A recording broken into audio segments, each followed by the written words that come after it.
हल्का पानी परेको कारणले एकदमै सिनरी नि बबाल देखिरहेको छ है, देख्न सक्नुहुन्छ गाउँ बाहिर रहेको छ यहाँ चाहिँ एकदमै भ्यूहरू राम्रो भइरहेको राम्रो देखिरहेको छ है।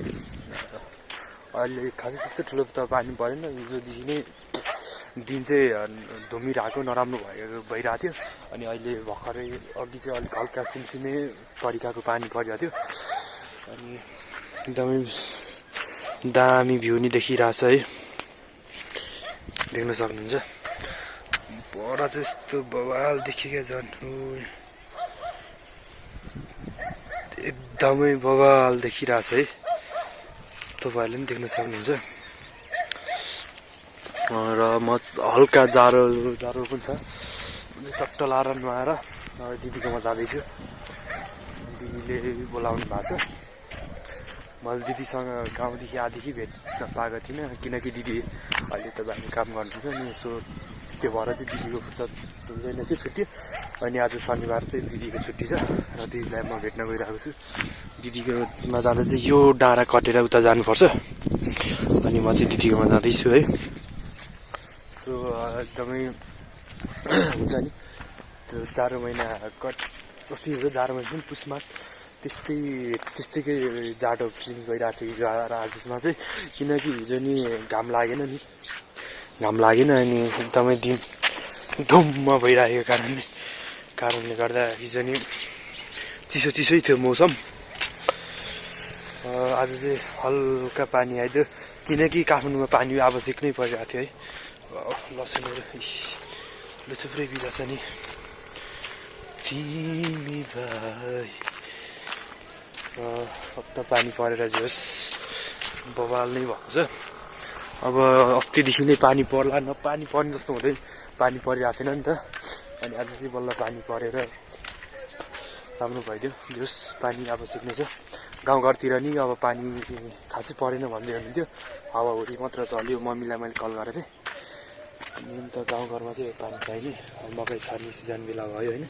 यहाँ चाहिँ देख्न सक्नुहुन्छ गाउँघर जस्तै छ, यतातिर चाहिँ गाउँबारी जाउँ कि गाउँ हो, तर यो चिन्नै पो सकिएन त खासमा चाहिँ, कतिसम्म रहेको छ है। सब गाउँ पसाएर सट्ट जोस् तिमी भाइ एकदमै यतातिर नि रहेको छ। यता चाहिँ भर्खरको रहेछ अनि यता चाहिँ पसाइसकेको छ गाउँ नि। जोस् आज पानी परे करोना नि एकदमै राम्रो भएको छ दिनहरू। पानी पर्ने ठुलो कुरा हो, त्यस्तो आज खत्रै ठुलै पानी परिदिएको भए झन् राम्रो हुन्थ्यो, किनकि ठ्याक्कै अब पानी परिदिएपछि गर्मी लाग्न थालिहाल्छ। तर नि मलाई चाहिँ गर्मीभन्दा मेरो चाहिँ जाडो महिना नै फेभरेट हो, किनकि म गर्मी खप्नै सक्दिनँ। जाडोबाट जस्तो जाडो भयो नि खासै केही फरक पर्दैन होइन। अनि अब पानी पर्यो, अझै एकचोटि पर्ला सायद पानी पर्छ नै होला। अब चाहिँ लगभग गर्मी नै सुरु हुन्छ है। अब किनकि पानी पर्नेपछि अब जाडो महिनामा एकचोटि पानी परेपछि गर्मी हुन्छ नि त।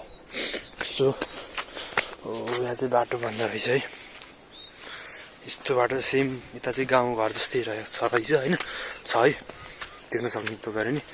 मेरो रुम चाहिँ तल्लै हो, उतै पर्छ, अनि दिदीमा गएको छु। ओहो यहाँ बाटै छैन रहेछ, फिर्किनु पर्ने भयो छ्यास्स लाएर। अब यहाँदेखि सकिन्छ सकिँदैन त, अब ट्राई गरौँ तलदेखि सकिन्छ कि।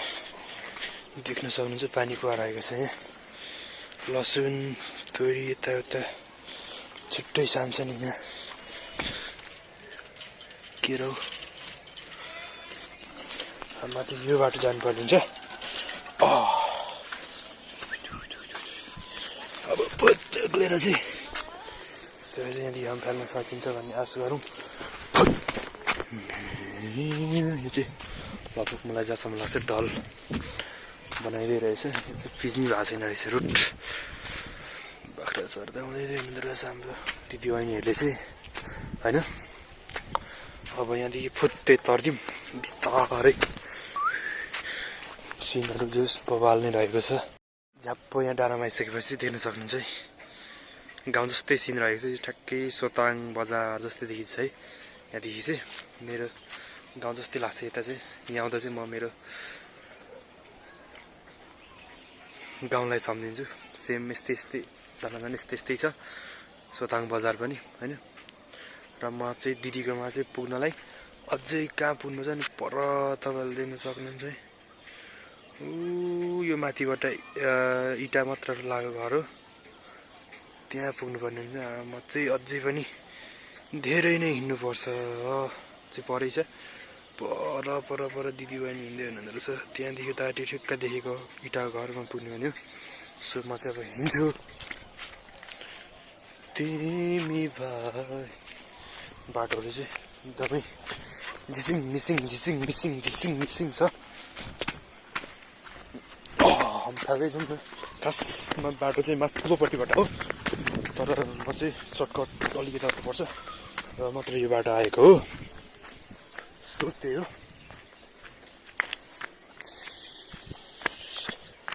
चिसो मौसमलाई तातो बनाऊँ कि जम्न कतै जाम कान्छी जम्न कतै जाम, चिसो मौसमलाई तातो बनाऊँ भन्ने दिन बिहान त्यस्तै रहेछ है। तर छोटो सर्टकट रहेछ, फुत्तै हिँड्न सजिलो। सो म चाहिँ यहाँदेखि छिर्दिनु पऱ्यो। जस्ट ट्राई आज के भन्छन् कि हेर्दै जाउँ।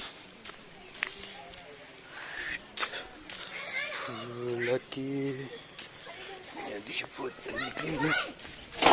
ए कस्तो चिप्लो हो, बहुत चिप्लो रहेछ। भरे फर्किँदा अर्कै बाटो जान्छु म।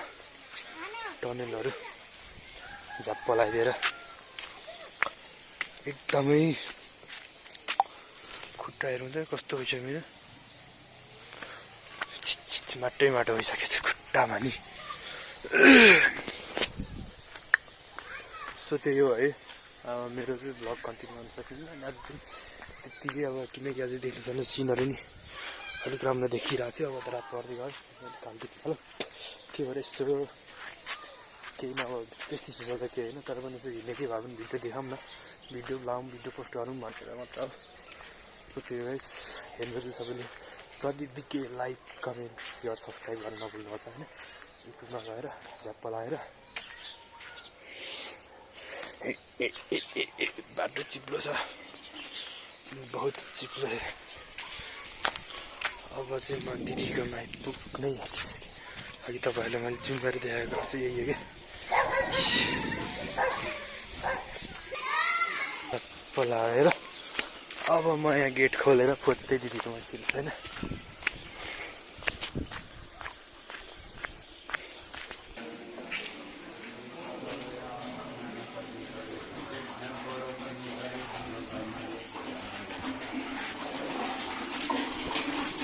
हेलो बुनु, नमस्ते दिदी। नमस्ते।